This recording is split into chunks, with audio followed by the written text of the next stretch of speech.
ડીસા શહેરના મધ્યમાં આવેલું ગાયત્રી મંદિર સર્કલ વર્ષોથી પિકઅપ સ્ટેશન તરીકે ઓળખાય છે, જ્યાંથી રાધનપુર, વાવ, થરાદ તેમજ રાજસ્થાનના સાચોર તરફ જતા અનેક મુસાફરો વાહનોની રાહ જુએ છે. પરંતુ અહીં આજે પણ મુસાફરો માટે મૂળભૂત સુવિધાનો અભાવ જોવા મળી રહ્યો છે. પીવાના પાણીની લઈને બેસવાની વ્યવસ્થા સુધીની કોઈ સુવિધા ન હોવાના કારણે ખાસ કરીને ઉનાળાની કાળઝાળ ગરમીમાં મુસાફરો ભારે હાલાકી ભોગવી રહ્યા છે. મુસાફરોએ તંત્ર સમક્ષ તાત્કાલિક જરૂરી સુવિધા ઊભી કરવા માંગ ઉઠાવી છે. ડીસાના મધ્યમાં આવેલા ગાયત્રી મંદિર સર્કલ વર્ષોથી પિકઅપ સ્ટેશન તરીકે કાર્યરત છે. અહીં ખાસ કરીને રાધનપુર, વાવ, થરાદ તેમજ રાજસ્થાનના સાચો તરફ જવા માટે મોટી સંખ્યામાં મુસાફરો રોજબરોજ વાહનની રાહ જોતા જોવા મળે છે. પરંતુ આશ્ચર્યની વાત તો એ છે કે વર્ષોથી પિકઅપ સ્ટેશન તરીકે ઉપયોગમાં હોવા છતાં અહીં મુસાફરો માટે કોઈ બસ સ્ટેશન જેવી વ્યવસ્થા ઊભી કરવામાં આવી નથી. બેસવા માટે શેડ કે બેઠક વ્યવસ્થા નથી, તેમજ પીવાના પાણીની કોઈ વ્યવસ્થા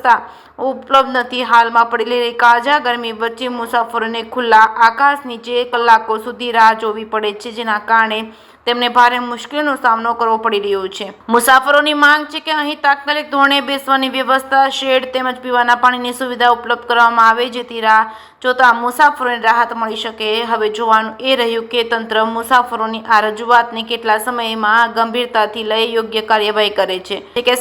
સાથે ભરત ઠક્કર, ડીસા. કિત્તીલા ઠક્કર. કિત્તીલાલ, અહીંયા શું તકલીફ છે? અહીંયા ધાને જવા માટે બસો એક કલાકે મળે છે. માણસોને ઊભા રહેવાની સગવડ નથી. થરાદ જવા માટે 10-10 મિનિટે બસો મળે છે.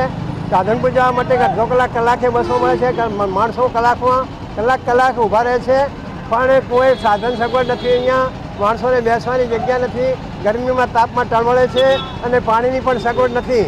પણ પાણીની વ્યવસ્થા થવી જોઈએ અને લાખો કરોડોના ખર્ચે નવું બસ સ્ટેન્ડની માગણી થઈ છે. નવું બસ સ્ટેન્ડ બંધાય છે તો આ ગાયત્રી મંદિરે પણ સગવડ અનિવાર્ય છે, એવી અમારી માગણી છે. Okay, ready. ઓકે, તમારું નામ?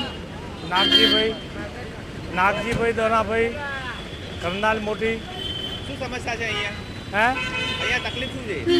કોઈ તકલીફ પાણીની સગવડ નથી, કોઈ સોયાની સગવડ પણ નથી, કોઈ સગવડ નથી. આ લોકો ખૂબ હેરાન થાય છે. અહીંયા સગવડ જોવે, પાણીની જોવે અને રહેવા બેહવાની સગવડ જોવે, અને કોઈ સોયલાની બોયલાની કોઈ સગવડ નથી. રાધનપુર જવું હોય તો એ લોકો તાપે મારે, જીઓદર જવું હોય, ભલે થરાદ જવું હોય કે ધોધેરા જવું હોય, પણ બધી વસ્તી તો અહીં ગાયત્રી આવે. એટલે ગાયત્રી સગવડ તો હોવું જોઈએ ને સાહેબ. હા.